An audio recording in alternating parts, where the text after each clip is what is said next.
আমরা দর্শক জানি না ভাই, দর্শনকারী নাই ভাই, আমরা দর্শক।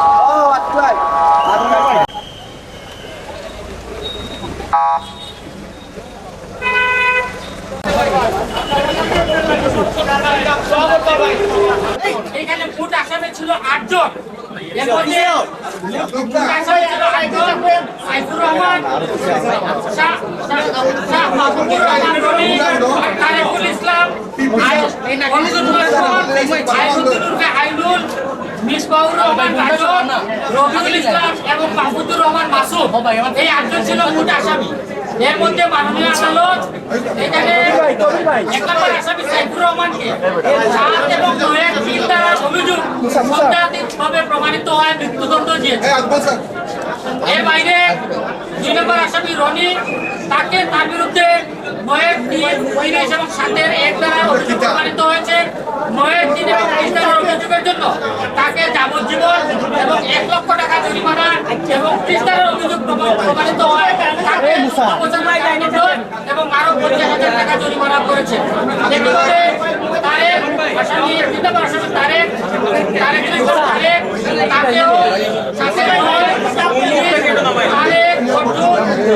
এই 3 জন রনি, তারেক, অর্জুন, এই 3 জনের যাবজ্জীবন 1 লক্ষ টাকা জরিমানা, 14 বছরের সশ্রম কারাদণ্ড এবং 50,000 টাকা দেওয়া হয়েছে।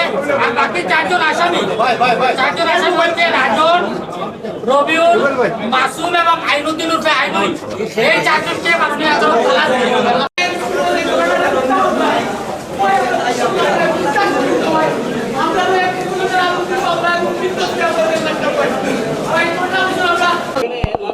আদালত তার জাজমেন্টের শেষে একটা বিষয় উল্লেখ করেছেন যে এমসি কলেজ সিলেটের একটি প্রাচীন বিদ্যাপীঠ, অনেক আলোকবর্তিকা সম্পন্ন মানুষ এখান থেকে বেরিয়ে গেছেন, সমাজ রাষ্ট্রের অনেক বড় বড় জায়গায় মানুষকে সার্ভ করেছেন ওনারা।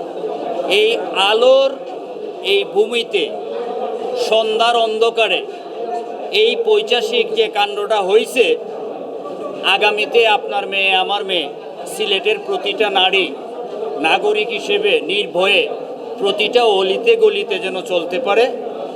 আজকের জাজমেন্ট এইসব বিষয়কে সামনের একটা ট্রিমেন্ডাস জাজমেন্ট হিসেবে বিবেচিত হবে এবং আমরা আশা করব বিজ্ঞ আদালত 92 পৃষ্ঠার জাজমেন্টে যে সমস্ত খুঁতগুলো নির্ধারণ করেছেন, আগামীতে এই ধরনের ঘটনায় বা যে কোনো ধরনের জঘন্যতম অপরাধগুলোতে প্রসিকিউশনের পক্ষে, তদন্তকারী পক্ষে যারা নিয়োজিত থাকবেন তারা যথাযথভাবে এই জিনিসগুলো অনুসরণ করবেন, যাতে কোনো অপরাধী, আমার মেয়ের জন্য, আপনার বোনের জন্য, আপনার মেয়ের জন্য কোনো অপরাধী যেন থ্রেট না হয়, এরা যেন ভয়ের কারণ না হয়, এটা যেন সমাজের মধ্যে একটা ইতিবাচক বার্তা পোষণ করে। আমাদের প্রসিকিউশন টিমের পক্ষ থেকে দেশবাসীকে এইটাই আমাদের সংবাদ ছিল।